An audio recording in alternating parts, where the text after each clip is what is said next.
Good morning. Very great to see you here, and thanks for those people who are standing around at the back. Exciting.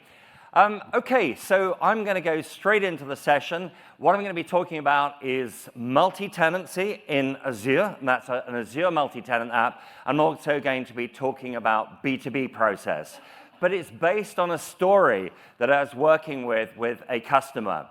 And they were a very specialist ISP, and I'm not allowed to name names, and they had a particular app that a number of enterprise customers needed to use. It was a fairly select number of enterprise customers. So how did they make that app available to them? They made it available through forms authentication.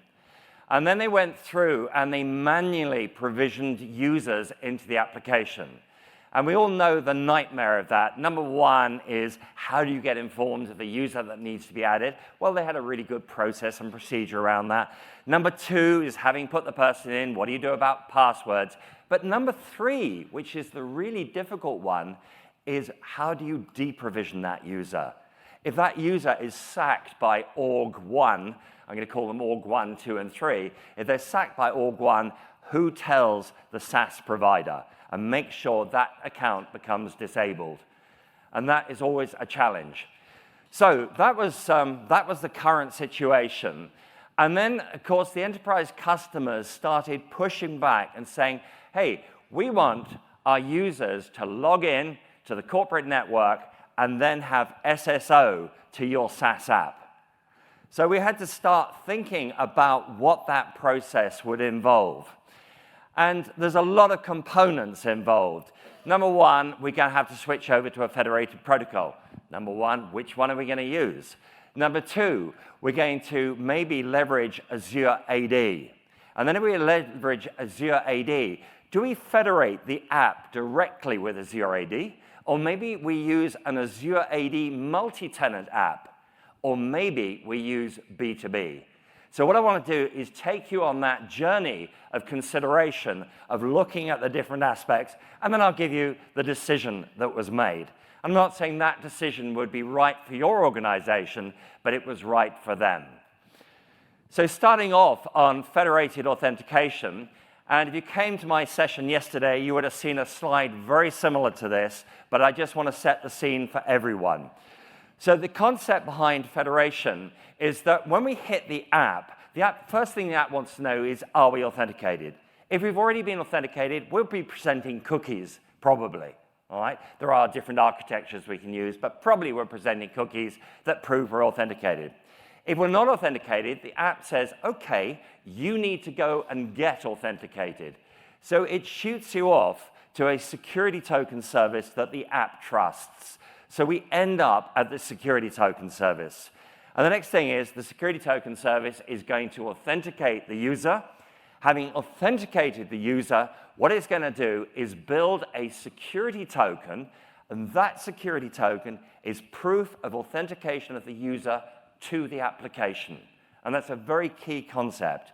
Plus, it will set cookies, and those cookies are proof of authentication to the STS, whoever the STS might be. So we send the token back, and what the app's going to do is going to crack it open. And what it's going to do is a lot of checking. Number one, it wants to validate the signature.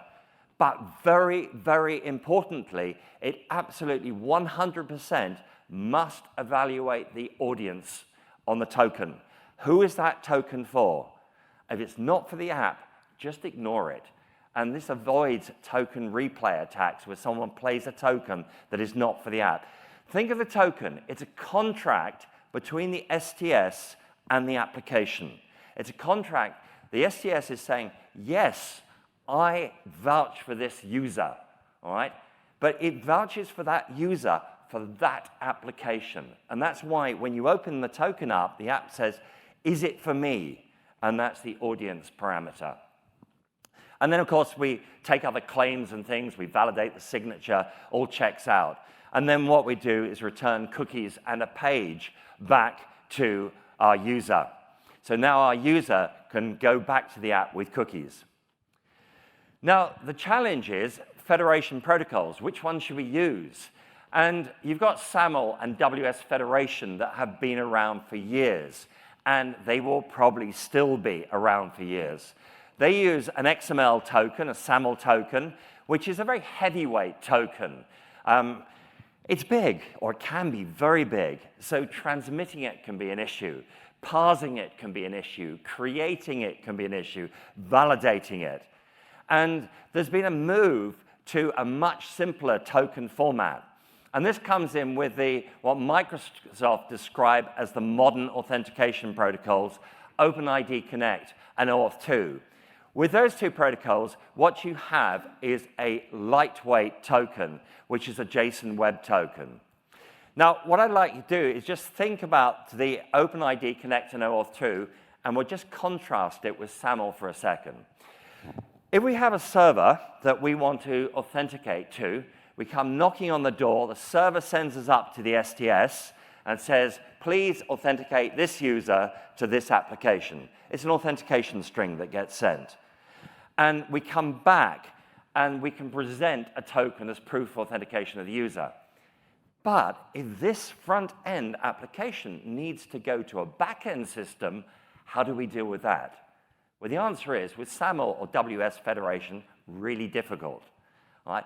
But with OpenID Connect, knock, knock on the front door, up we come, we get an OpenID Connect token.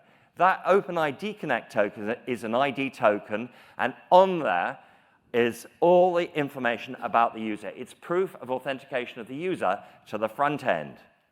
But we can also get an access token. And what the access token will do is it will authorize the front end to access a back-end API. Right? And if you're working with Graph, you have to use OAuth 2 to access Graph. Graph will need an access token. So there's a huge number of advantages with OpenID Connect and OAuth 2. And the other thing OpenID Connect and OAuth 2 does, it deals with lots and lots of different situations. So we could have our web server sitting inside our nice secure data center. We could authenticate to it with OpenID Connect. We can go to back-end systems using an access token. And by the way, the ID token is mandated as JSON Web Token format.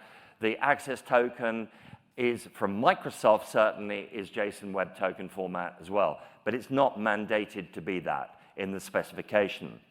So hit the website, log in, OpenID Connect, go from there to the back end, OAuth 2. And then you've got SPA. What's a SPA? It's a single-page application. So you connect to a web server, and it just chucks a whole bunch of Java into the browser. And then everything runs from within the browser. But probably the browser wants to go off and get data. Where does it get data from? APIs. What does it need? An access token. So that's where OAuth 2 fits in beautifully for that. Native apps. And the native app I used yesterday was, in fact, I talked about Outlook as a client. You know, it needs an access token to go and access the APIs associated with the back-end systems. And then you've got scenarios where you've got server to server. So here we're going from the server to an API with the identity of the server. So maybe we've got a daemon running, and we're actually checking out. It could be parsing, going through email or calendars, and doing some cleanup. And then we've got another situation which you may be familiar with Kerberos, the double hop. So here we hit the front-end web API, and the front-end web API says, oh, I want to go off with the identity of the user to another API. And we can do that, and we do on behalf of, or OBO, and on behalf of allows that to happen. So we can manage that flow. So all of this is in the protocols, right? Whereas if you start off with SAML, yes, front end, easy. Going from there to back end, way more difficult. So I'm always asked, which protocol should we use? And the answer is, whatever is necessary. If you've got a server and all you want to do is authenticate a user to it, and this server is already set up for SAML, why change it? Right? Well, you could say we want to go modern. Yes, at some stage, change it. But In the short term, there's no real incentive to do that. But if you want to go from there to a back-end web API, then change it. All right? Certainly, you've got to use, if you want to go to graph, it's got to use OAuth 2 to go to the back end. SAML, WSFed, are going to be around for years. There will be very little innovation in them. There will obviously be any security problems dealt with. But the way to go if you're developing something new is absolutely 100% OpenID Connect and OAuth 2. So here we've got a federated solution for our enterprise customer. So how do we do it with our enterprise customers? Our enterprise customers are going to need a security token service. They will actually need that. And what I can do is the SaaS hosting company could change their app so it uses a protocol of choice. It could be OpenID Connect, could be SAML. We'll talk about that later. And what it's going to have to do is it's going to have a profile so that it can actually trust each org. So org 1 will have a profile, org 2 will have a profile, org 3 will have a profile. Now, when a user hits the application, what's going to happen is we are going to have to send that user to the proper org, and that's referred to as home realm discovery. So it'll send that. So we're going to set up that relationship. And this means our app has to be able to deal with these different organizations. Now, unfortunately, the term used for that app is multi-tenant, right? This is nothing to do with an Azure AD multi-tenant app. Although, unfortunately, it's mixed up in the documentation, this is sometimes described as a multi-tenant app. Why? Because you've got org 1 in there, you've got org 2 in there, org 3 in there, and you've got configuration capability for that. But what I absolutely want to make sure, this is not an Azure multi-tenant app, which we will come to. So direct federation with the application. So our org end user hits the SaaS app. The next thing that we've got to do is do a home realm discovery and discover where your home STS is, right? Where your identity is stored. So then we shoot you over to the appropriate STS, and exactly as we had before. So that STS, the org N, now creates a token for the SaaS app, right, which is proof of authentication of the user. So the SaaS app's going to have to be configured to trust that token. How does it do it? It basically is going to, first of all, check the signature. So it needs to know the public key that was used to sign the token. It's slightly different architecture, and there's a number of benefits from this architecture, is we could have an STS for the SaaS hosting company. And now the application can actually trust that STS. So where do we go? We hit the app, we go up to our own STS, and then we have federation with the other STSs. And the advantage of this is that we could use any protocol we liked to go to our STS. So we could be running OpenID Connect OAuth 2, but in fact, the other companies could only be managing SAML for the federation trust. If you go back to the previous one, then you're going to be stuck with arranging SAML with everyone. Here, we can choose our protocol of choice, and then we can change or switch the protocol in the federation stream. So if you're looking at that, what's going to happen is our app user is going to hit the application. The next job is the app's going to say you're not authenticated and shoot it up to the STS it trusts, which is the hosting company's STS. Next thing that happens is we're going to have to do home realm discovery, right? Which org are you from? And you probably do it via, the login name. So we then shoot you off to the appropriate org where you get a token having been authenticated. This token is proof of authentication of the user to our STS, or the hosting company's STS. That's where the trust is. So we're going to send that back to the hosting company's STS, and now the hosting company STS is going to crack it open, it's going to check it, is it for me, is the signature correct? And if all that works, what we'll do is we'll produce a new token, and that token could be, we could be using SAML, so our yellow token could be SAML, and the dark blue token could be well, it could be an OpenID Connect token, or it could be a code, or, it depends on the protocol exactly how it's implemented. But we can do this protocol switch. So that gives us a really nice way of operating. But we need an STS infrastructure, all right? And that can be heavyweight.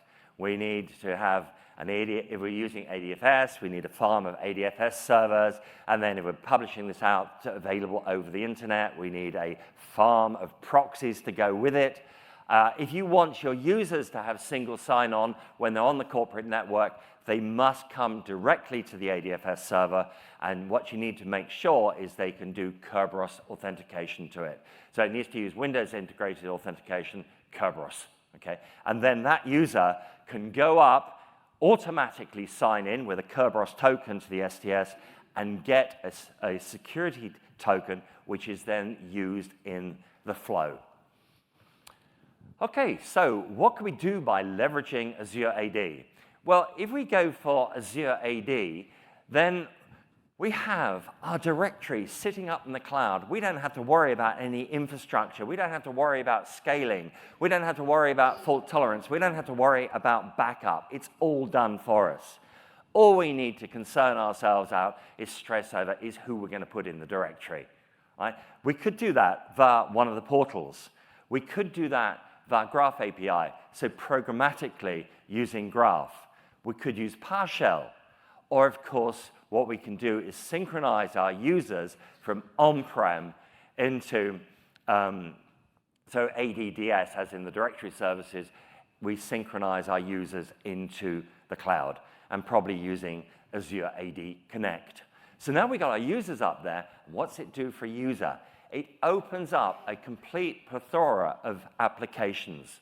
So we could deal with the Azure subscription. We could have SSO onto Office 365. We could choose an app from Gallery, and the Gallery in Azure AD is about integrating applications in. So we can choose from that. We could go to our own apps that we publish up there, or we could go to partner apps, right? But one sign-in, and we're accessing everything with SSO. Okay, how do you create a tenant? Really, really easily. If you've got Office 365, you already have a tenant, all right, which you can then use. Otherwise, you can go and create a tenant, and all you'll need to do is supply a display name, and you'll have to supply a unique tenant identifier, right? Just one thing about supplying your unique tenant identifier, it has to be unique across the whole of the Azure space. So you might choose a company name, but somebody else could have chosen your company name. Right? But be very careful the name you choose. Don't choose something silly. I've seen it done so many times. A silly name starts off in a pilot or in a test environment and suddenly ends up in production. And someone says to you, why did you choose that name? And you say, well, I did, but I can't change it. What I can do is change the display name. And the display name really should, that is what the user's going to see. It should really represent your organization. So we have a tenant up in Azure space now. So the next job is we want single sign-on, okay? So we want single sign-on on-prem, and this is what we were working towards. So there's a number of ways of dealing with this. I'm not going to go into the detail. I did a little bit more on this yesterday. But you've got password hash synchronization. And for those who are not familiar with it, it's a hash of a hash of a hash of a hash that's synchronized. And it's really very safe. And this is now my preferred way of doing it. So what we do is we gather username and password in the cloud, and we validate it against data that's in the cloud. And the password has been synchronized up from on-prem. PTA is another option that's offered. Here, we gather the username and password in the cloud. We shoot it down through a secure channel down to a PTA agent on-prem, right? And then we do an explicit logon against the domain controller. If that's successful, we go, yeah, great, and we send a message back saying the user's logged in, right? I wouldn't deploy PTA unless you think very hard before deploying PTA. Go for password hash sync. And if you need to explain it all to your chief security officer, pull the Microsoft white paper on password hash sync and do a shortened form of it. The other way, federation was very popular. The advantage of federation is we immediately get SSO, right? Because if we redirect someone down to their on-prem ADSF server, so what we do is we gather the username in the cloud. All we're interested in is domain name. Azure says, hey, that domain is federated. I'm going to send you down to your STS. If you're on-prem or connected to the corporate network, you can get a Kerberos token for the STS and log in immediately, all right, silently. So that immediately gives you SSO. So what are our SSO options? Well, number one, Kerberos auth with ADFS. And when I say ADFS, it could be any STS that supports Windows integrated authentication. The other thing is you can switch over when you're using PTA or PHS. You can also add via Azure AD Connect single sign-on. And if you do that, what's going to happen is you're actually going to authenticate against Azure using Kerberos. Right? So we actually authenticate against the directory. And if you're on-prem, you get Kerberos token. That's how you authenticate. So again, SSO. My favorite way of doing SSO, but it doesn't meet all needs for some people because they may not have Windows 10 deployed everywhere, is Windows 10 primary refresh tokens. When you've got a primary refresh token, you have SSO to everything in the cloud, and if it's if it's registered in, what you can also have is a Kerberos token to SSO to everything on-prem.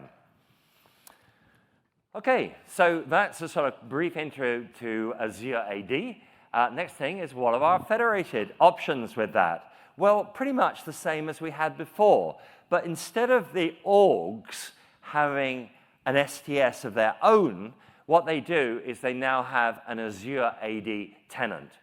And they obviously synchronize their users up into that Azure AD tenant, and then we just build a trust relationship between our SaaS app and each Azure AD tenant, which means that app has to have multiple profiles, or we can go for the alternate architecture where our app actually trusts our own STS. Right? So that's another way of doing this particular implementation. So benefits to this, no on-prem STS for thing. The other major benefit is we could use SCIM. And SCIM is a way of automatically provisioning users. Now, what we'd need to do for our hosting company, they would need to provide a SCIM server, and then it's an industry standard way of adding users and removing users. So when in Azure AD, we assign a user to the application, because the hosting company's SaaS app will appear as an application. When we assign the user to that app, through SCIM provisioning, the user can be automatically provisioned into the target application. So that's a major benefit.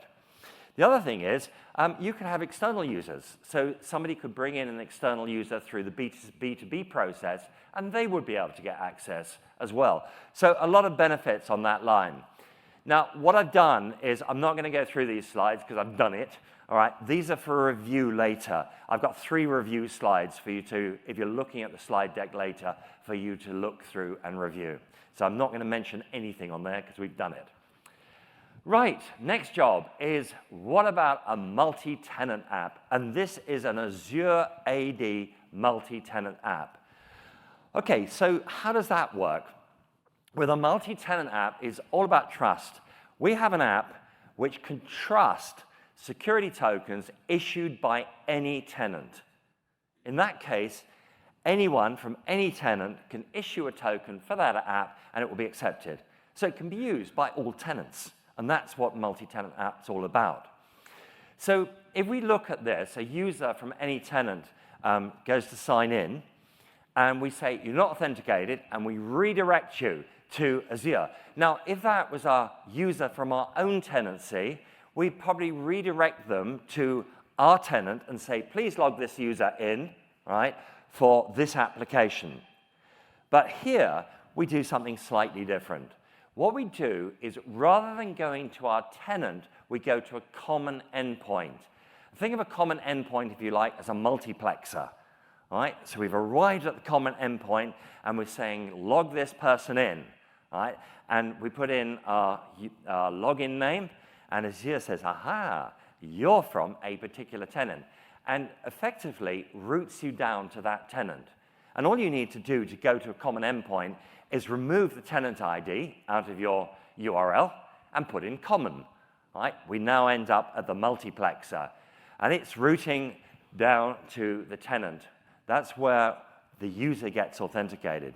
And the user's saying, please, or the redirect is saying, please authenticate this user to this application. So we've arrived there. But what happens is it looks in the tenant and it doesn't find the application. Right? But before giving up and saying, you know, the app doesn't exist in the tenant, what it says is, it might be a multi-tenant app.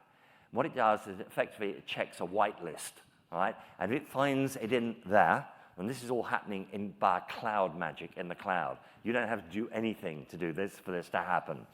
So if it finds it in there, it then says, that app you're trying to go to, and it's got an app identifier, is in tenant A, right? And there's a definition of the app in tenant A. And if you're familiar with the portal, it's done in the app registrations blade, is where the actual definition is done. And it says, okay, based on that definition, what I'm going to do is I'm going to create you a service principal. And I create you that service principal in tenant B. Tenant B can now issue tokens for the application. Right? That just happens automatically. But what will have to happen is it will require consent. Right? So admin can give consent for everybody, or individual users can consent. Having done that, the app trusts tokens issued by B. So that just works. And we don't have to do anything to make that happen, apart from mark our app as multi-tenant. So, but, let's just go back here. That application sitting there, right? The only way of controlling who can actually be authorized to access it is the application has to make that decision. So what's going to happen is, potentially, any tenant can now authenticate against that app. So what the app's going to have to do is say, am I happy with this tenant coming in? So is the token for me? Yes, the audience will be correct. Now, do I trust the issuer? And that's another test you normally do. And now, instead of the issuer being one tenant, it could be 3 or 4 tenants, or hundreds of tenants, or you don't care about the issuer. But if you want to license your application, you would do it based on the issuer. So it's down to the app to deal with that. So let's have a quick look at that. And I'll just switch over to my demo environment.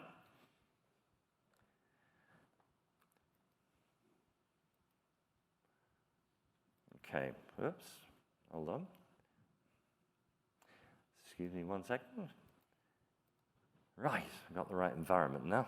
Okay, so I'm going to go over to my demo environment, and what we're going to do is we're going to shoot off to an application, and we're going to go into, this, by the way, is anonymous access. I'm going to do a hybrid flow, and I'm going to shoot up to Azure. And notice, when we got to Azure, up here, that is the tenant ID. So that is my first tenant. So who wants to remember that GUID? Well, let's just remember it as 28019, okay? So that's the tenant we've shot up to. So I'm going to log on a user. This user actually exists in the tenant. And so John exists in that particular tenant, and we're logged in successfully. And what we can actually see, if we look at this, is a number of things. We have the audience. That is the identifier for the application, right? That is the unique identifier for the app. And the issuer is 28019. So that is the person that's issued the actual token. So let's go and change the experience slightly. And what I want to do now is go back in. But I want to go in as a different user. So I'm going to use Tim from 5.partners. Going to go in there. And this is a completely another tenant. And we'll get flowing in with Tim. So we'll add him in there to sign in. And obviously, we'll be easier if we were password-less, but I haven't set that up on this particular one. And what's going on here? And you see one of these screens and you go, oh my goodness me. And you see all these GUIDs and things. Actually, if you read it carefully, it does make sense.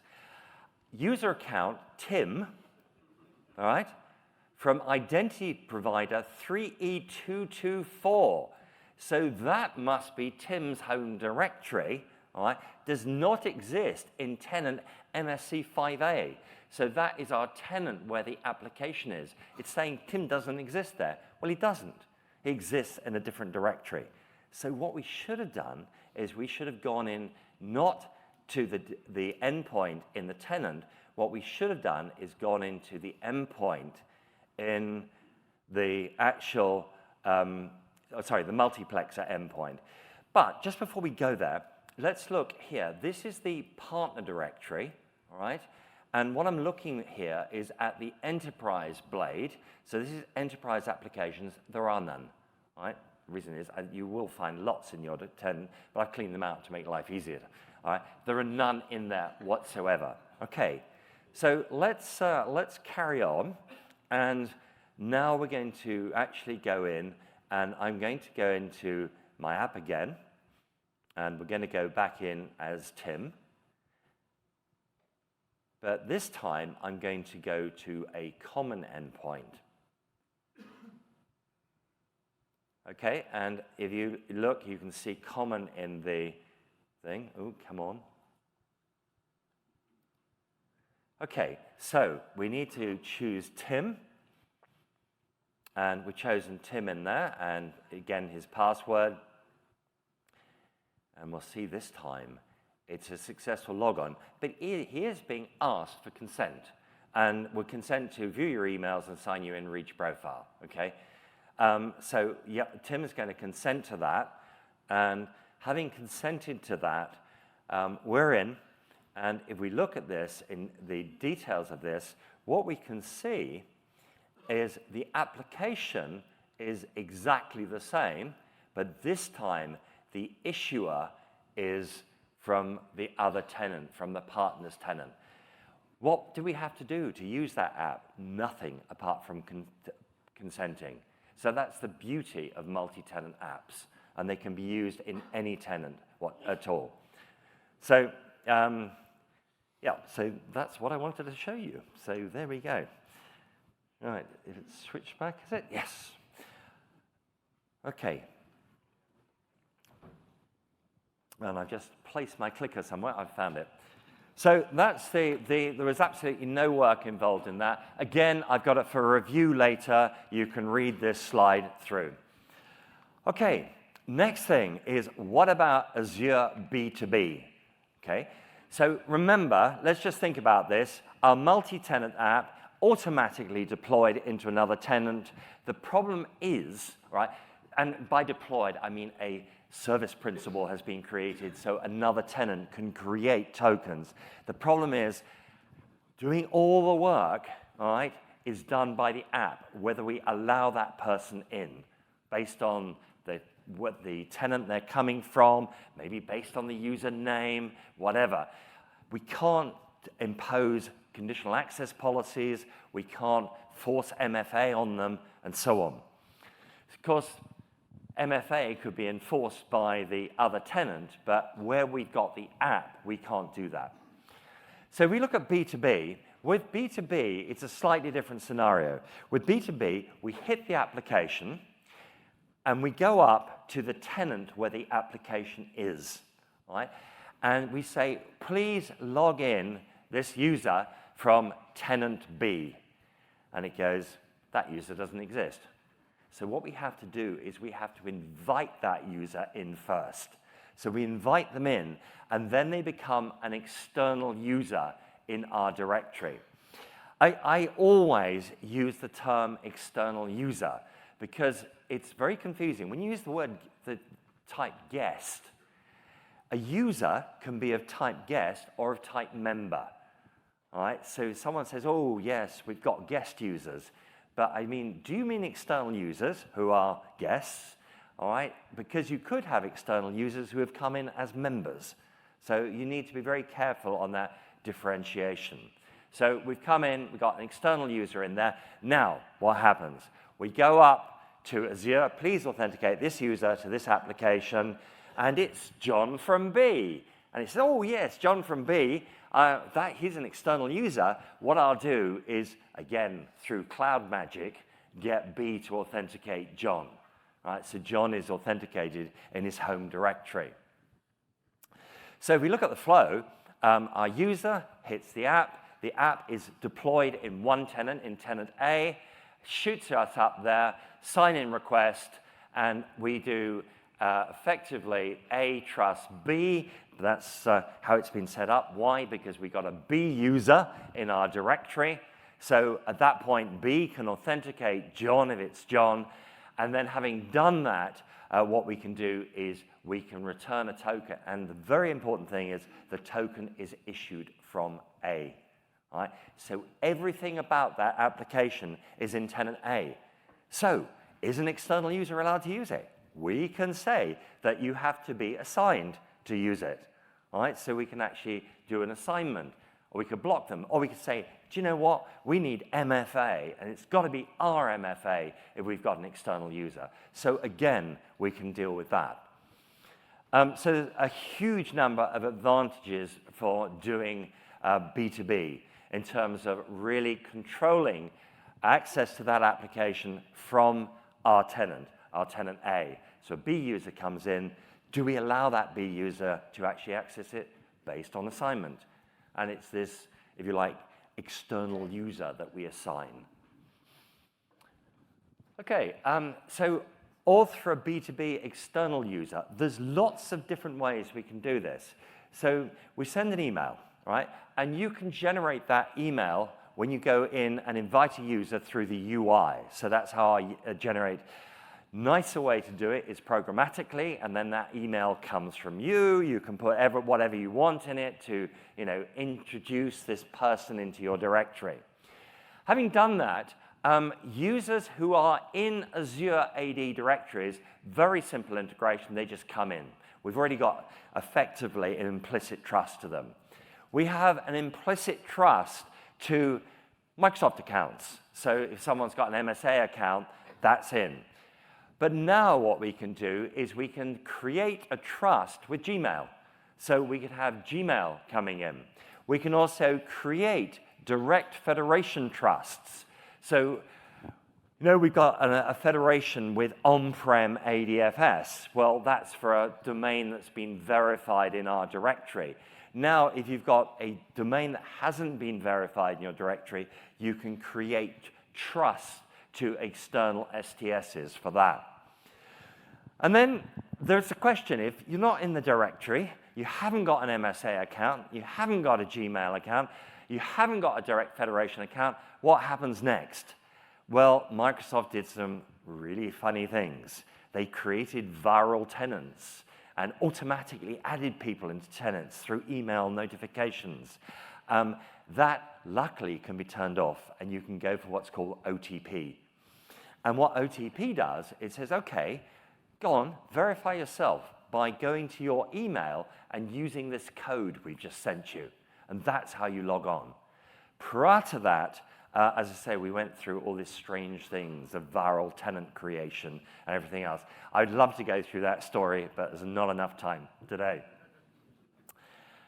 I was going to do a demo there. So let's do a demo of that. And so what I need to do is just switch environments in here. OK, I know you can't see it yet. OK, so let's switch over.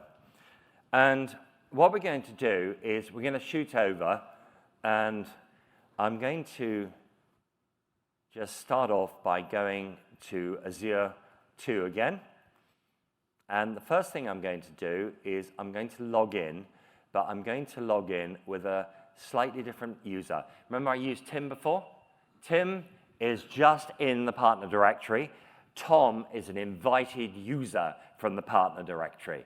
So we're going to go in as Tom, who's a user from the partner directory, and we're going to log him in. And so we need to add him in here. Okay, remember we've gone up to the directory where the application is hosted, and we're going to bring Tom in. And because he's an invited user, we can actually get him authenticated, and then he's being asked to actually accept the permission request. Okay, so what we'll do is we'll get him to accept the permission request, and he's in, and what we can see on here is, if we zoom on that, that's our application, which we're used to. That's the issuer of the token, which is the A directory, right? That's our directory. And then what we've got is the IDP, which is the person that actually authenticated Tom, is the B directory. So we can see all of that information in the token that arrives. And by the way, all I'm doing is splitting open the ID token and displaying it to you. Okay, so that all works very nicely. And what we can do now is do something slightly different. And I'm going to come in again, and I'm going to use Peter. Now, this is an interesting thing. Partners, what partners had is they had an acquisition, right? So they bought another company. And what they've got is they've got everyone on the email system. Currently, it's online, Exchange Online. Sorry, not online, it's on-prem. And they've got everyone in their email system, but they've only partially populated their Azure AD at the moment.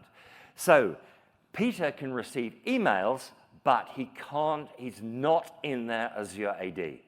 Okay, so let's see what happens when we use Peter.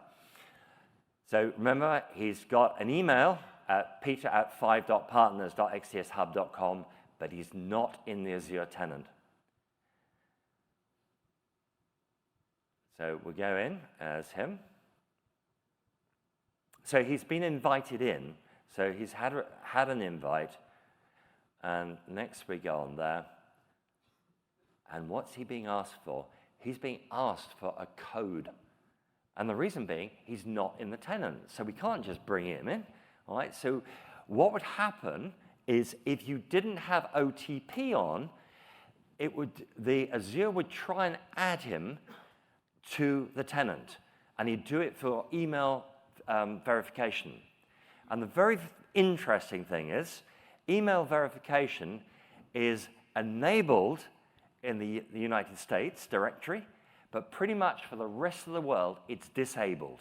So if you're working with a European company and a US company, you could say, no, it's turned on. No, it's not. It's turned off. And you could have, oh, yes, it is. Oh, no, it's not. It's different, which is very strange. But that's the, and I could go into a long story about that. But again, no time. But if you're interested, by all means, talk to me afterwards. So I'm going to go and get Peter's email.